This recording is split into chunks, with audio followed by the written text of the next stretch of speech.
क्या आप जानते हैं हमारे सैयारे पर एक ऐसी जगह भी मौजूद है जहां का मंजर देखकर लगता है जैसे जमीन ने किसी और जहां का नक्शा बना दिया हो। एक ऐसा आइलैंड जहां के पौधे एलियन दिखते हैं, जानवर अजनबी लगते हैं और हवा में भी एक अनोखी खुशबू बसी है। यह है सोकोत्रा, अरेबियन सी के बीच छुपा हुआ वो राज जिसे दुनिया एलियन आइलैंड के नाम से जानती है।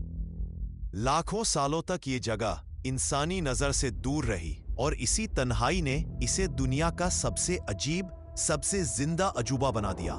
सोकोत्रा यमन का हिस्सा है, लेकिन असल में ये अपनी ही एक दुनिया है। समुंदर के बीच 350 किलोमीटर तक किसी और जमीन का निशान नहीं।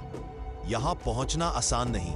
हवाएं तेज, रास्ते खुरदुरे और हर मोड़ पर फितरत का नया रंग। साइंटिस्ट के मुताबिक सोकोत्रा 20 मिलियन साल पुरानी जमीन है और इतनी लंबी तन्हाई में यहां की फितरत ने अपने कानून खुद लिखे, जिसका नतीजा है एक दुनिया जो हमारी दुनिया जैसी नहीं। सबसे पहले बात करते हैं उस पेड़ की जो सोकोत्रा की पहचान बन गया है, ड्रैगन ब्लड ट्री, जो से देखो तो लगता है जैसे जमीन पर उल्टा रखा हुआ अम्ब्रेला हो। इसका लाल रेजिन जो खून जैसा लगता है, सदियों से ड्रैगन्स ब्लड कहलाता है। पुरानी लोग समझते थे कि इस पेड़ के अंदर किसी आत्मा का खून बस गया है, लेकिन असल में यह रेजिन एक बोटैनिकल चमत्कार है। दवाओं में इस्तेमाल होता है और आइलैंड के लोगों के लिए आमदनी का जरिया भी। हर ड्रैगन ब्लड ट्री अपनी शक्ल में फर्क रखता है, जैसे फितरत ने हर पेड़ को एक अलग दस्तान दी हो। सोकोत्रा के पौधे इतने अजीब है कि आपको उन्हें देखकर यकीन नहीं होता कि यह जमीन के ही है। यहां डेजर्ट रोज है, जिसका मोटे स्टेम और गुलाबी फूल किसी जिंदा मोरत का एहसास दिलाते हैं, और क्यूकम्बर ट्री, जिसका फल सब्जी जैसा लगता है मगर जहर जैसा काम करता है। सोकोत्रा के 30% पौधे दुनिया में कहीं और नहीं मिलते। यहां हर पौधा अपने आसपास के मौसम और मिट्टी के मुताबिक बदल गया है।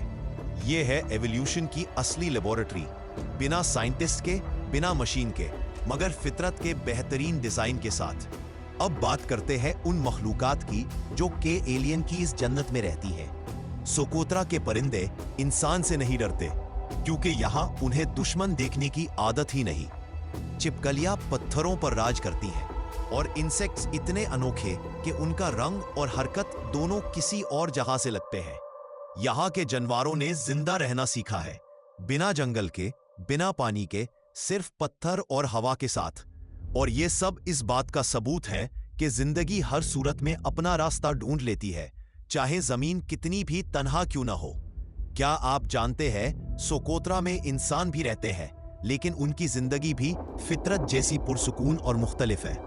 यहाँ के लोग ड्रैगन ब्लड रेजिन इकट्ठा करते हैं, बकरियां पालते हैं और छोटी सी दुनिया में अपने पुरखों का तरीका जिंदा रखे हुए हैं।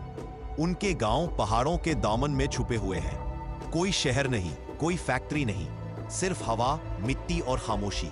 यहां इंसान ने फितरत को कभी हराने की कोशिश नहीं की, उसके साथ जीना सीखा है। ये जगह हमें याद दिलाती है कि तहजीब और तरक्की के दौर में भी कुछ लोग अब भी जिंदगी का असल मतलब समझ गए हैं, फितरत के साथ एक तालमेल। लेकिन ये एलियन जन्नत अब खतरे में है। क्लाइमेट चेंज यहाँ के मौसम को तब्दील कर रहा है। पौधे सूख रहे हैं, नदियां खत्म हो रही हैं और ओवरग्रेजिंग ने जमीन को कमजोर कर दिया है। टूरिज्म भी बढ़ रही है और हर कदम के साथ इंसानी असर उस प्योरिटी को मिटा रहा है जो लाखों सालों से बरकरार थी। सोकोत्रा फितरत की एक मिसाल है, लेकिन अगर हमने इसे महफूज नहीं रखा तो ये मिसाल सिर्फ किताबों में रह जाएगी। सोकोत्रा हमें यह सबक देता है कि दुनिया में अब भी ऐसे कोने हैं जो साइंस से ज्यादा कहानी लगते हैं और कहानी से ज्यादा हकीकत। ये सिर्फ एक आइलैंड नहीं, ये जिंदगी की कुदरत का जिंदा सबूत है। और जब आप इस आइलैंड पर खड़े होते हैं, हवा आपके चेहरे को छूकर कहती है, इंसान चाहे चांद तक पहुंच गया हो, मगर फितरत के राज अब भी उसके सलद से बाहर है।